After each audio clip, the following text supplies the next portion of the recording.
Hey everybody, it's the middle of the weekend, it's Saturday night. I'm gonna pop open this Dos Equis and take a shot of some 99 mango. This shot's for you, Mike. It's good to finally meet you today.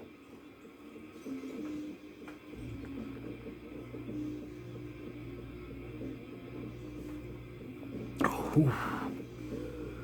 Ooh. So I'm gonna review a movie, Don't Breathe Part 2. And I saw Part 1 in the theater.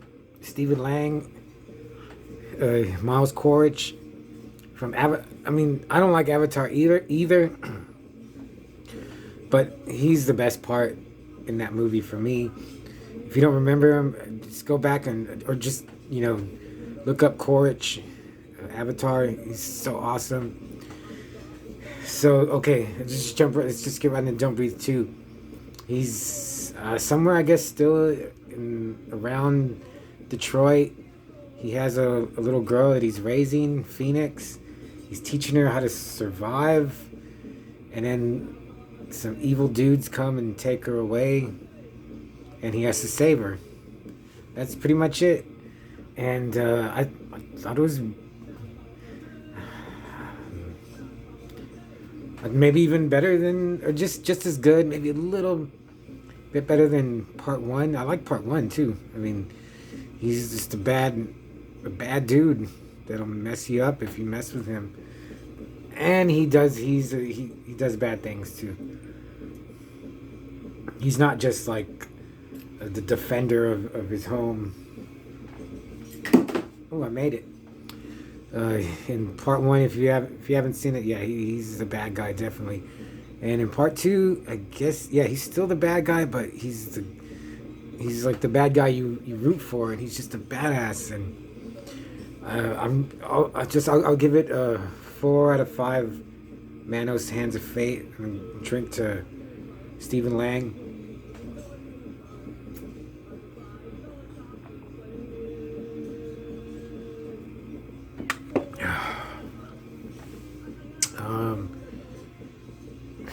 If I have any nitpicks, it could have been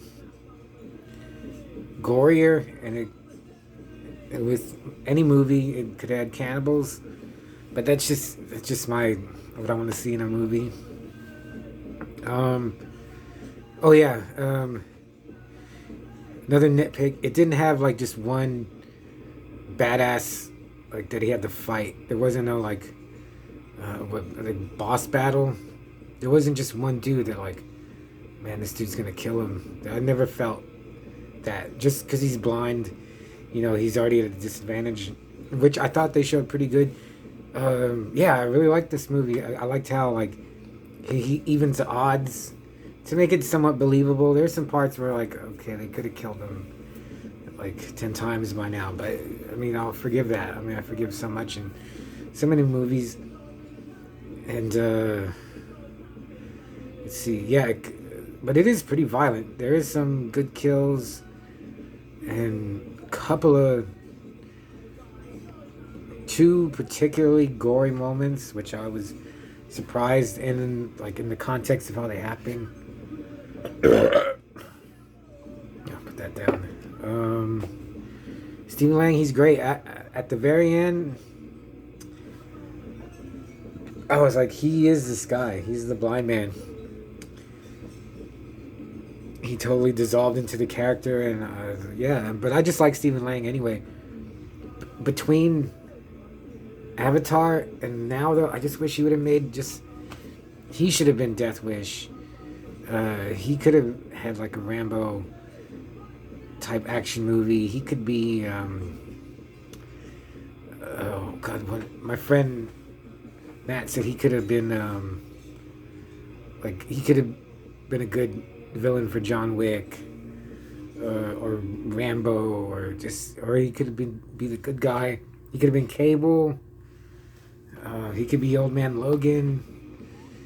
There's just something about Stephen Lang. He's getting old now, I mean, Clint Eastwood's pumping movies out. Come on, get behind Stephen Lang. He needs to squeeze out a couple of more good, like, violent action movies or horror movies. And it's weird because Don't Breathe, these two movies they're not, they're just, I want to call them horror, but they're just right on the cusp, right on the edge of being horror, suspense, thriller, action. They're all of that. Horror is almost there. Yeah, I would love to see a movie, another Don't Breathe movie where he's just all out, like, where he's like Michael Myers, Jason, Rambo, Judge Dredd, where he's just destroying guys. That's what I want to see. Low body count, but there was still some good kills.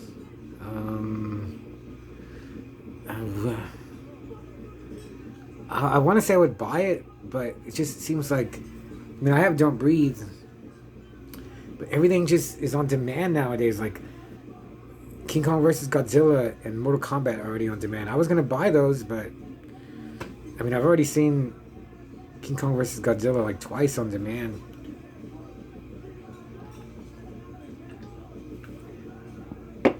But Don't Breathe 2, oh yeah, and we rented it on my friend's cable. It was $20, $10 each. I did want to see it in the theater, but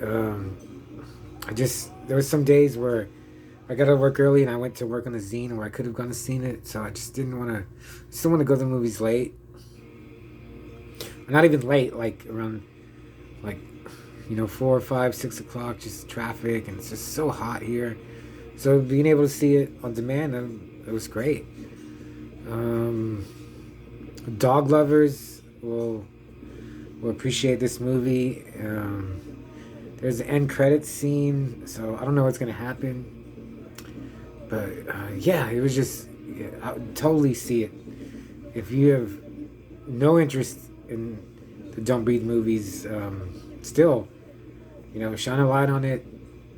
I really enjoy them. He's, again, Steve Lang he plays a good badass. And one more drink to good old man Lang.